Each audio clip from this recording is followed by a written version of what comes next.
السلام علیکم ورحمۃ اللہ وبرکاتہ۔ سامعین و ناظرین محتشم، یہ چند دعائیہ اشعار پیش خدمت ہیں، تو دعا سننے کے بعد آمین کہیے گا تاکہ خداوند متعال ان دعائیہ اشعار، ان دعائیہ کلمات کو شرف قبولیت بخشے۔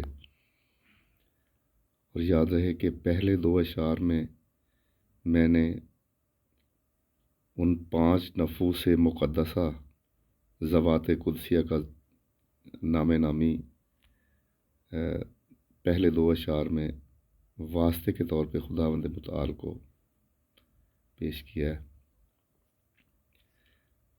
تو لکھا ہے کہ میرے اللہ تجھے واسطہ علی و بطول کا، میرے اللہ تجھے واسطہ علی و بطول کا، روضہ ہمیں دکھا دے فرزند رسول کا۔ اور خالی جھولیوں کو بھر دے بحق کے رسول، خالی جھولیوں کو بھر دے بحق کے رسول، مولا حسن کے صدقے دعاؤں کو کر قبول۔ اور بے گھروں کو مکان دے صاحبان کسا کا صدقہ، بے گھروں کو مکان دے صاحبان کسا کا صدقہ، اجڑے ہوں کے گھر بسا شہنشاہ وفا کا صدقہ۔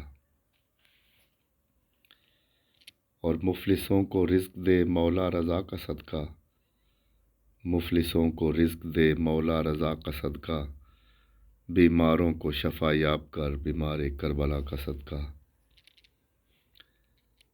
اور آسی ہیں خطا کار ہیں گنہگار ہیں مولا، آسی ہیں خطا کار ہیں گنہگار ہیں مولا، بس تیری ہی رحمت کے طلبگار ہیں مولا۔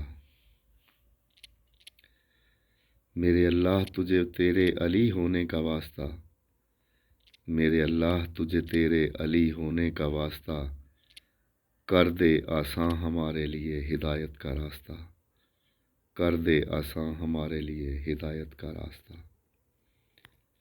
آمین یا رب العالمین۔ والسلام علیکم ورحمۃ اللہ وبرکاتہ۔